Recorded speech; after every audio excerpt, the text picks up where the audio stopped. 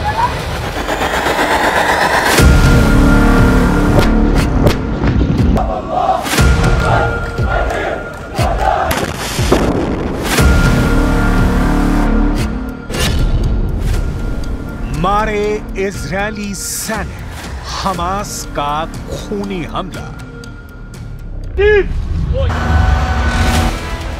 जरा इस वीडियो को देखिए। हमास के लड़ाके एक सुरंग से इजरायली सैनिक को घसीटकर बाहर की तरफ ले जा रहे हैं। हमास ने अपने इस वीडियो में दावा किया है कि हमने सुरंग युद्ध में इजरायली सैनिकों को न सिर्फ जान से मार डाला है, बल्कि कई इजरायली सैनिकों को बंधक बना लिया है। उनके हथियार भी जब्त कर लिए हैं। यह वीडियो उत्तरी गाजा के जबालिया कैंप का बताया जा रहा है।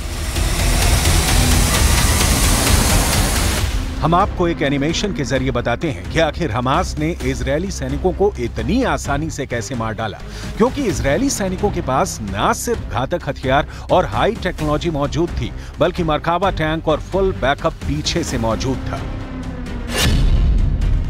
हमास के दर्जन भर लड़ाकों ने सबसे पहले जानबूझकर सुरंग में अपनी लोकेशन इजरायली सैनिकों को दिखा दी। जैसे इजरायली सैनिकों को लगा कि सुरंग के अंदर दर्जनों हमास के लड़ाके छिपे हैं, वो तुरंत घातक हथियारों के साथ सुरंग में घुस गए। सुरंग में इजरायली सेना की स्पेशल यूनिट के कमांडो घुसे थे। जैसे ही हमास का पीछा करते हुए इजरायली सैनिक सुरंग में घुसे, तभी सुरंग में हमास ने जोरदार धमाके कर दिए और उन पर गोलियों की बौछार कर दी। हमास ने दावा किया है कि उसने इजरायल के कई सैनिकों को सुरंग में मार डाला है और इजरायल की स्पेशल फोर्स के कमांडोज को बंधक बना लिया है। अल कसम ब्रिगेड्स के प्रवक्ता अबू उबैदा ने कहा, हमारे लड़ाकों ने इजरायली सेना को लालच देकर एक सुरंग के अंदर हमला करवाया और फिर इजरायली सैनिकों को मार डाला।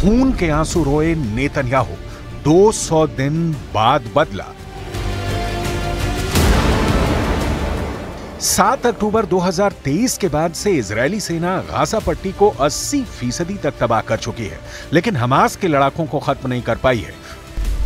200 दिन की जंग के बाद भी हमास के लड़ाके ना तो हार मान रहे हैं और ना ही इजरायली सेना पर हमला करने से चूक रहे हैं।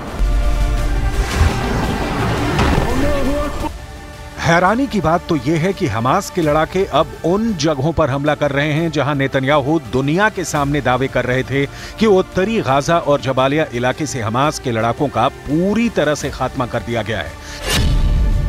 कब्र से निकला हमास, जबालिया में फंसा इजरायल। इस वक्त इजरायली सैनिक रफा, उत्तरी गाजा, दक्षिणी गाजा, गाजा सिटी और मध्य गाजा में जंग कर रहे हैं। पश्चिमी देशों के वॉर एक्सपर्ट्स साफ कह रहे हैं कि 200 दिन से ज्यादा की जंग के बाद इजरायल रफा में फंस गया है। जरा देखिए, हमास के लड़ाके हाथों में हथियार लिए एक बार फिर से इजरायल के खिलाफ एकजुट हो चुके हैं। जनाजे में उमड़ी भीड़ साबित कर रही है कि भले ही इजरायल 10,000 से ज्यादा हमास के लड़ाकों को मार चुकी है, लेकिन हमास के लड़ाकों की संख्या में जरा भी कमी नहीं आई है। शायद यही वजह है कि रफा में इजरायल के भीषण हमले के बावजूद हमास की लड़ाकू क्षमता में कमी नहीं है। 6 मई 2024 से दक्षिणी गाजा के शहर रफा में इजरायली सेना ने हमले शुरू किए। रफा में 20 दिन से ज्यादा की भीषण जंग में इजरायल की आईडीएफ ने हमास के 70 ठिकानों पर हवाई हमले किए। इजरायल की आईडीएफ ने दावा किया है कि उसके सैनिकों ने मरकावा टैंक और भारी हथियारों के साथ रफा में ग्राउंड ऑपरेशन किए हैं, जो सफल रहे हैं। आईडीएफ का कहना है कि इजरायल के इस ऑपरेशन में 50 से ज्यादा हमास लड़ाके पूर्वी रफा में मारे गए हैं। इसके अलावा हमास की दर्जनों सुरंगों को तबाह कर दिया गया है। इजरायल ने भीषण हमलों की वजह से रफा से 8 लाख फिलिस्तीनी भागने के लिए मजबूर हो गए हैं।